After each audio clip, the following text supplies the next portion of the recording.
जय हिंद। इस वीडियो में हम लोग जीएसटी के बारे में समझेंगे। किसके बारे में? जीएसटी के बारे में। कि आप जीएसटी से परेशान हैं, जीएसटी समझ में नहीं आता तो डोंट वरी, आज आपको जीएसटी समझ में आ जाएगा। जीएसटी कितने टाइप के होते हैं, ठीक, जैसे आईजीएसटी, यूटीजीएसटी, एसजीएसटी, सीजीएसटी, इसके बारे में हम लोग आज समझेंगे। और यूपी ट्रिपल एससी पेट जो आगामी एग्ज़ाम है, जीएसटी उसका क्या एक सिलेबस है, तो जीएसटी से भी क्वेश्चन आने की प्रबल संभावना है। तो हम लोग ऐसा पढ़ेंगे जीएसटी के बारे में कि परीक्षा में पूछे जाने वाले क्वेश्चन हमसे छूटे ना, मतलब हो जाएं, मैक्सिमम क्वेश्चन हो जाएं, जीएसटी से एक भी क्वेश्चन नहीं छूटेगा। आई शपथ। आइए स्टार्ट करते हैं। जीएसटी का फुल फॉर्म क्या होता है? Goods and service tax.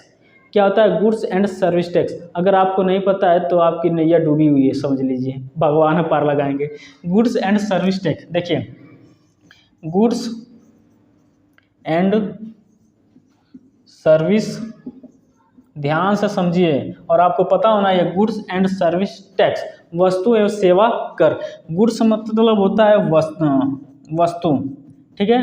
अब गुड माने अच्छा मत समझिए, इकोनॉमी की भाषा में गुड्स को बोलते हैं वस्तु, और सर्विस मतलब जानते हैं सेवा। तो वस्तु एवं सेवा कर, एफ होता है जीएसटी का मतलब। अब आगे समझते हैं। देखिए, जीएसटी एक अप्रत्यक्ष कर है। क्या है? इनडायरेक्ट कर है। इनडायरेक्ट क्या है? इनडायरेक्ट कर है। जब जीएसटी नहीं आया था तो इसके जगह पे जैसे excise duty, custom duty, VAT, ये सब क्या थे? टैक्स अलग अलग लगते थे। लेकिन जीएसटी के आने से 17 ऐसे अप्रत्यक्ष करों को, कितने? 17 इनडायरेक्ट टैक्स को खत्म करके इनकी जगह पर सिर्फ एक ही चीज लाया गया जिसका नाम है जीएसटी। क्या नाम है? जीएसटी। तो हम लोग इसी के बारे में समझ रहे हैं। तो देखिए, जीएसटी लाने का सुझाव किसने दिया था, किस समिति ने दिया था, तो इसको समझिए, ठीक है। सुझाव किस समिति ने दिया था? तो विजय केलकर।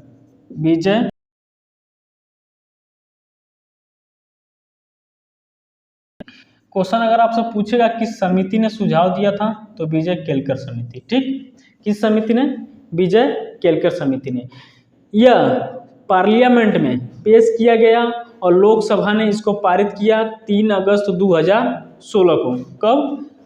लोकसभा 3 अगस्त 2016, ठीक। लोकसभा से पास होने के बाद जाहिर सी बात है कि लोकसभा पारित करेगा तो कहाँ पे जाएगा? राज्यसभा में। राज्यसभा ने इसको पारित किया था 8 अगस्त 2016। 8 अगस्त 2016, ठीक। 8 अगस्त 2016। अब जब कोई भी विधेयक, बिल लोकसभा राज्यसभा में पास होने के बाद कहाँ पे जाता है? तो प्रेसिडेंट, राष्ट्रपति के पास। और जब राष्ट्रपति अपना अप्रूवल दे देता है तो वह बन जाता है एक्ट, यानी कि अधिनियम। तो राष्ट्रपति ने अपना इस पे अप्रूवल दिया था, यानी कि साइन किया था 8 सितंबर 2016। इस डेट को याद रखिएगा। हाई ऊपर वाला दोनों याद रहे चाहे न रहे, लेकिन जीएसटी पे राष्ट्रपति ने अपना अप्रूवल कब दिया था? तो 8 सितंबर 2016 को। लागू कब हुआ पूरे देश में? तो 1 जुलाई 2017 को पूरे देश में जीएसटी कब लागू हुआ था? तो 1 जुलाई 2017 को। क्वेश्चन पूछेगा कि जीएसटी कौन सा विधेयक था, ठीक ना, और कौन सा संशोधन था। तो इसमें बहुत लोग कंफ्यूज हो जाते हैं, तो हम पहले ही बताएं कि आपको कंफ्यूज नहीं होना है। परीक्षा में आएगा तो आप परीक्षा में देखते उसको लतिया दीजिएगा, यहाँ सब क्लियर होगा। देखिए, यहाँ पे समझते हैं। जैसे संसद में क्या होता है? कानून बनता है, सबको पता है। वहाँ पे क्या जाते हैं? विधेयक। क्या जाते हैं? विधेयक, यानी कि वो अभी एक्ट नहीं बने हुए हैं। जैसे पहला विधेयक, ठीक, संसद में कब गया? पहला विधेयक गया होगा जब हम आप नहीं थे, तब गया होगा पहला विधेयक। फिर दूसरा गया होगा, तीसरा गया होगा, चौथा गया होगा, 5वां गया होगा। ऐसे करके जीएसटी का नंबर आया 122वां। जीएसटी का नंबर आया 122वां, ठीक है। 5, 6, 7, 7, 8, 9, 10 ऐसे करके 122वां आया। लेकिन यह क्या है? विधेयक, यानी कि बिल। जरूरी नहीं है कि सभी बिल एक्ट हो, यानी कि सभी बिल विधेयक क्या हो, अधिनियम हो। यहाँ पे लिखते हैं एक्ट, अधिनियम, क्योंकि राष्ट्रपति के अप्रूवल के बाद वह क्या बन जाता है, एक्ट बन जाता है। तो मान लीजिए जब यह संसद में पहला बिल पेश किया गया तो यह पास हो गया, तो यह कहलाया पहला एक्ट, यानी कि पहला अधिनियम। दूसरा जब गया तो इसको लोकसभा या राज्यसभा या राष्ट्रपति ने अप्रूवल नहीं दिया, यानी कि यह बिल अब खत्म हो गया, तो इसको हम लोग 2 नहीं गिनेंगे। क्या, 2 नहीं गिनेंगे। उसी तरह तीसरा जब संसद में बिल गया यानी कि विधेयक, तो यह पास हो गया। क्या हो गया, पास हो गया। तो हम पास हो गया और राष्ट्रपति की अनुमति मिल गई, अप्रूवल मिल गया, तो यह गिनाएगा दूसरा। क्या गिनाएगा, एक्ट हो गया दूसरा अधिनियम हो गया। इसी तरह चौथा पास नहीं हुआ, ठीक, चौथा पास नहीं हुआ, पांचवा पास नहीं हुआ, इसी तरह छठवां पास नहीं हुआ, सातवां पास हुआ। मान लीजिए यहाँ पे 6, क्या है, 6 है, छठवां अगर पास हो गया तो यह गिनाएगा 1 2 3 नहीं गिनाएगा, 4 भी नहीं गिनाएगा, यह गिनाएगा 5। क्या गिनाएगा, देखिए 1 ये भी पास, 3 गिनाएगा। कितना, 3। क्यों, क्योंकि राष्ट्रपति के अप्रूवल अनुमति मिलने के बाद ही कोई भी बिल एक्ट बनता है। तो देखिए क्रम में अगर जाएंगे तो अब तक कुल कितने यहाँ तक बिल पेश हो चुके हैं संसद में, 6, लेकिन एक्ट कितने बने हैं, 3। उसी तरह जो जीएसटी था 122वां बिल था, क्या था, 122वां बिल, और जब यह पास हुआ, एक्ट बना राष्ट्रपति की अप्रूवल के बाद, तो यह गिनाया 101वां संशोधन। क्या गिनाया, 101वां संविधान संशोधन। अगर आपसे क्वेश्चन पूछेगा कि जीएसटी कौथा संविधान संशोधन था, यानी कि कौथा विधेयक था, तो लगाइएगा 122वां विधेयक संसद में कौन था, तो 122वां। अगर पूछेगा कौथा संविधान संशोधन अधिनियम था, अधिनियम की बात करेगा, संविधान संशोधन अधिनियम, ठीक है, अधिनियम कौन सा था, अधिनियम, तो लगाइएगा 101। देखिए ये प्रक्रिया अगर आप लोग समझ गए तो आप निश्चित रहिए कि आपसे कभी गलत नहीं होगा, ठीक ना। अब आगे समझते हैं, जीएसटी सर्वप्रथम पारित करने वाला कौन सा राज्य था, तो असम था। कौन था, असम। पहला राज्य कौन था, असम। इसको लिखिए असम, ऐसे लिखिए कि जीएसटी पारित करने वाला प्रथम राज्य कौन था, असम। दूसरा कौन था, सेकंड पे बात करेंगे तो बिहार था। कौन था, बिहार, सेकंड में बिहार। लेकिन अंतिम राज्य कौन सा था पारित करने वाला, तो जम्मू कश्मीर। कौन था, जम्मू कश्मीर। आप इसको ऐसे लिख सकते हैं कि जीएसटी पारित करने वाला प्रथम राज्य कौन था, तो असम। दूसरे पे कौन था, बिहार। लेकिन अंतिम पारित करने वाला जीएसटी कौन सा राज्य था, जम्मू कश्मीर। इसके पारित होने के बाद ओवरऑल पूरे भारत में जीएसटी कब लागू हुआ था, तो 1 जुलाई 2017 को। कब लागू हुआ था, 1 जुलाई 2017 को। अब आगे समझते हैं। देखिए जीएसटी सर्वप्रथम लागू करने वाला देश कौन सा था, तो फ्रांस। इसको भी समझिएगा, क्वेश्चन आपसे अगर पूछेगा कि सर्वप्रथम जीएसटी लागू करने वाला प्रथम देश कौन सा था, प्रथम देश, तो लगाइएगा फ्रांस। कौन, फ्रांस, 1954 में। ये भी इम्पोर्टेंट है, जीएसटी लागू करने वाला प्रथम देश कौन सा था, तो फ्रांस। जीएसटी किस मॉडल पर आधारित है, यानी कि जीएसटी किस मॉडल पर आधारित है, तो लगाइएगा कनाडा। कौन सा, कनाडा। हमारा जो जीएसटी है वो किस मॉडल पे है, तो कनाडा मॉडल पर है, ठीक ना। अब देखिए जीएसटी को सुलझाने के लिए, यानी कि जीएसटी में क्या कमी है, क्या सुधार करना है, एक जीएसटी काउंसिल बनाया गया है। क्या बनाया गया है, जीएसटी काउंसिल। और जीएसटी काउंसिल में कुल 33 यानी कि 33 मेंबर होते हैं। कितने मेंबर होते हैं, 33 मेंबर। और यही 33 मेंबर मिलकर अपनी राय देते हैं कि जीएसटी में किस दर को घटाना है, किस दर को बढ़ाना है, ठीक है, अपनी राय व्यक्त करते हैं। तो देखिए जीएसटी में टोटल मेंबर कितने होते हैं, जीएसटी काउंसिल में मेंबर अगर पूछेगा कुल कितने होते हैं, तो 33 मेंबर होते हैं, ठीक। एक मेंबर होते हैं वित्त मंत्री। कौन होते हैं, वित्त मंत्री इस समय कौन है, निर्मला सीतारमण। वित्त मंत्री के एक सहायक मंत्री होते हैं जिनको बोलते हैं राज्य मंत्री। क्या बोलते हैं, राज्य मंत्री, ठीक। 2 में, और भारत में कितने स्टेट हैं, 28 स्टेट है। कितने हैं? 28। तो राज्यों के वित्त मंत्री, ये भी तो लोग रहेंगे, राज्यों के वित्त मंत्री 28 स्टेट हैं, तो 28 वित्त मंत्री कितने में? 28, 29, 30 यानी कि 30। और केंद्र शासित प्रदेश यूटी प्रदेश, जहाँ पे विधानसभाएं हैं, जैसे दिल्ली, पुडुचेरी, जम्मू कश्मीर, 3 राज्य वित्त मंत्री वहाँ से भी होंगे। ठीक है, तो यूटी के वित्त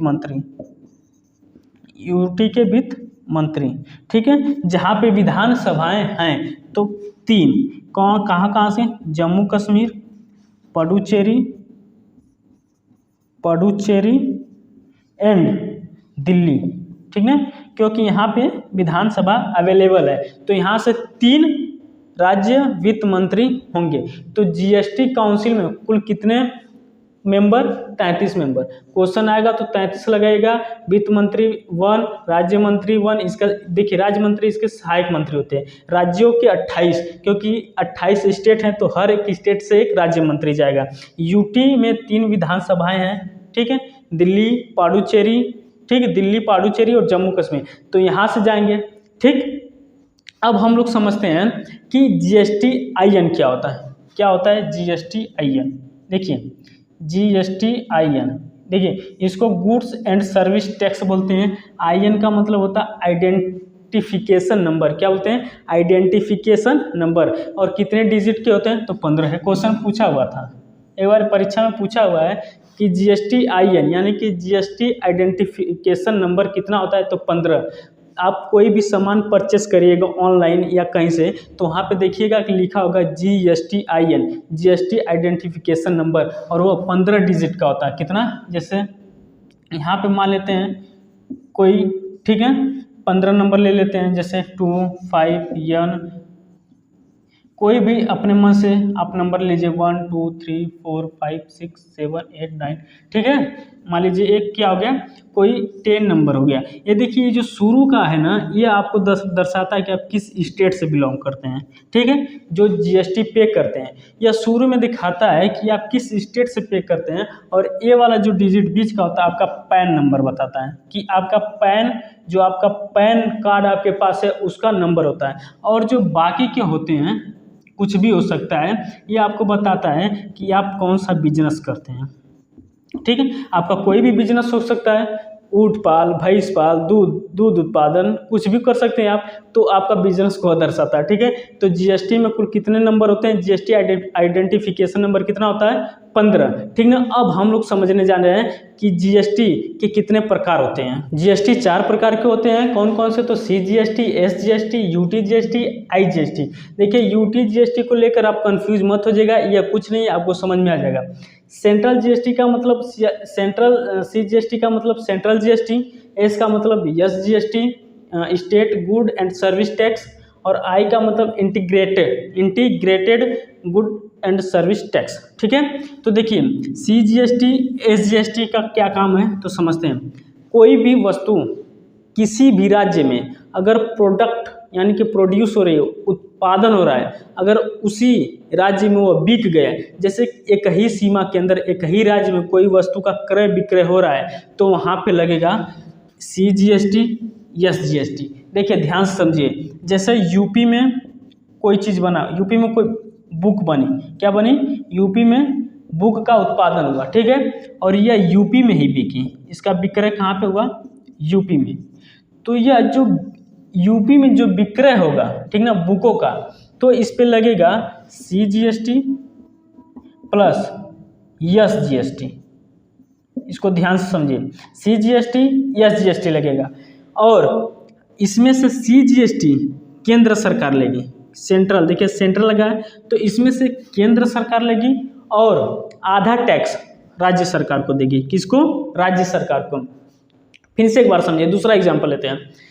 जैसे उत्तर प्रदेश राज्य में एक कार का उत्पादन हुआ, एक कार का उत्पादन तो होगा नहीं, बहुत सारे कार का उत्पादन होगा। ठीक है, यूपी में कार बना, और यूपी में यह जब कार बना तो इसका विक्रय हुआ यूपी ही राज्य में। ठीक है, यूपी एक जिला में बना, दूसरे जिला में जाकर मतलब यूपी में ही, यूपी के सीमा के अंदर ही उसका क्या हो रहा है, सेलिंग हो रहा है, तो इस पर लगेगा CGST, SGST।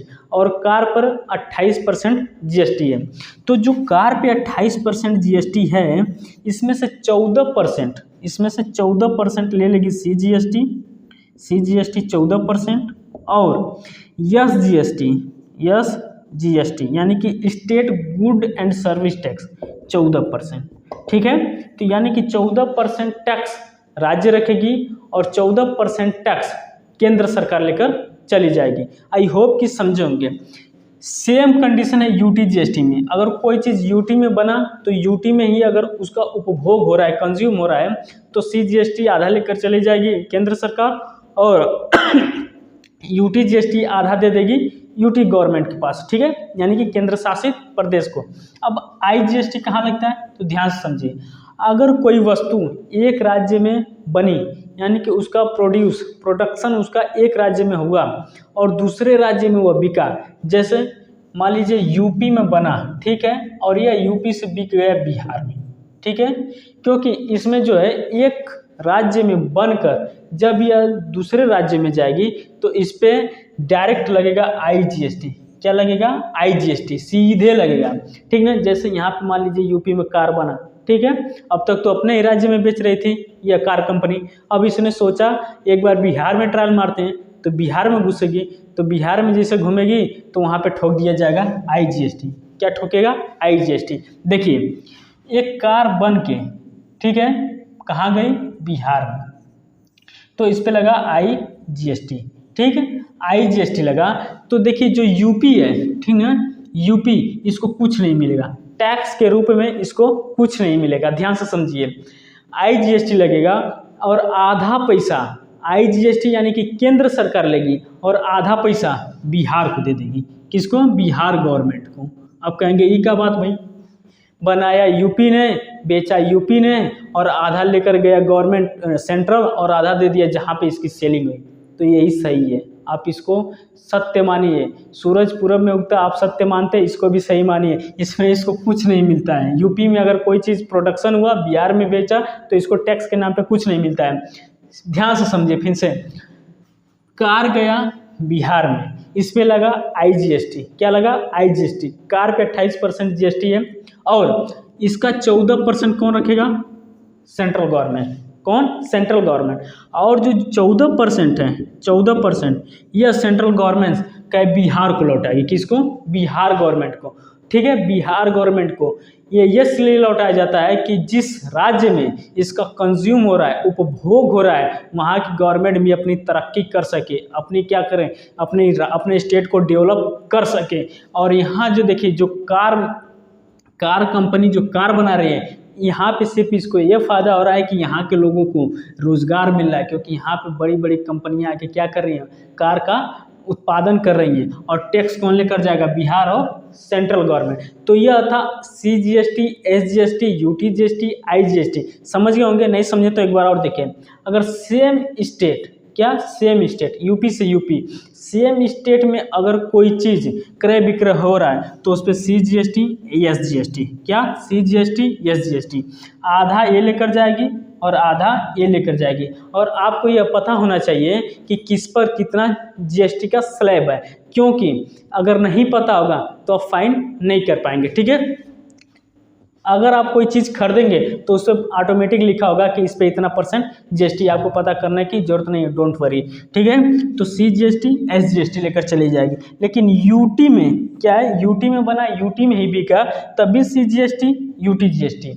लेकिन अगर कोई राज्य में बना, किसी चीज़ का उत्पादन राज्य में हुआ और यूटी में बिका, तब क्या होगा, तब उस पर तभी वही चीज़ लगेगा।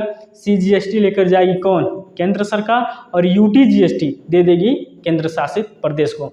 अगर एक राज्य से दूसरे राज्य में किसी चीज़ का सेलिंग हो रहा है, जैसे यूपी टू बिहार, क्या, यूपी टू बिहार, एक राज्य से दूसरे राज्य में कोई चीज़ जा रही है तो वहाँ पे लगती है IGST। यूपी से अगर आई है बिहार में, इसका कंज्यूम हो रहा है, यहाँ पे प्रोडक्शन हुआ और बिहार में कंज्यूम हुआ, तो आधा टैक्स ये लेगी IGST केंद्र सरकार और आधा टैक्स देगी बिहार को।